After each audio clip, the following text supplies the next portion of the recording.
প্রিয় দর্শক, আজও দেশের বিভিন্ন জায়গায় বৃষ্টি হচ্ছে, ঢাকা এবং ঢাকার বাহিরে। এখন বাজে সকাল 8টা। এই যে লোকজন রাস্তা দিয়ে পার হচ্ছে, যারা গার্মেন্টসে যাবেন। প্রত্যেকটা মানুষের কাছে ছাতা আছে, এই ছাতাকে ব্যবহার করে রাস্তাঘাট পার হচ্ছে এবং অফিসে যার যে গন্তব্যে। এখন আমি আছি হচ্ছে বাইপাস। প্রচুর বৃষ্টি, টানা আজকে 4 দিন। আজ বৃহস্পতিবার, আজ অনেক বৃষ্টি। এখন বাজে সকাল 8টা, এখনও পর্যাপ্ত বৃষ্টি।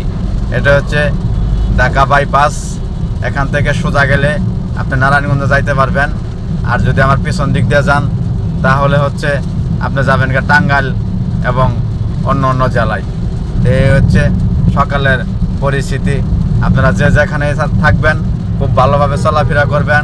যারা গাড়ি চালাবেন বৃষ্টির দিনে খুব হালকা স্পিডে গাড়ি চালাবেন, অতিরিক্ত গতি দিবেন না, কারণ যত গতি তত ক্ষতি। সবাই এটা মনে রাখবেন। কোনো কাজেই তাড়াহুড়া করতে নেই। সবাই ভালো থাকবেন।